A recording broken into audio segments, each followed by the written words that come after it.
Tim hukum saling debat, bikin Hakim Suharyanto berang, keluar saja. Ketua Mahkamah Konstitusi MK Suharyanto menegur anggota tim hukum Anies Muhaimin, Bambang Wijoyanto, serta anggota tim pembela Prabowo Gibran, Fachri Bahmid, karena berebut bicara dalam sidang lanjutan sengketa hasil pemilihan Presiden Pilpres 2024, Kamis tanggal 4 April tahun 2024. Momen ini bermula ketika BW, sapaan akrab Bambang, mempertanyakan dugaan pelanggaran dalam verifikasi partai politik oleh Komisioner KPU Republik Indonesia.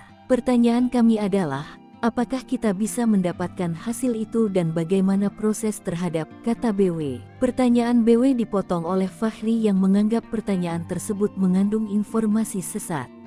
Namun, BW membalas bahwa ia belum selesai mengajukan pertanyaan. Adu mulut antara BW dan Fachri lantas ditengahi oleh Suharyanto yang mengacam mengusir mereka apabila terus berebut untuk bicara. Sudah, kalau mau bicara semua, keluar saja, di luar berdua, kata Suharyanto.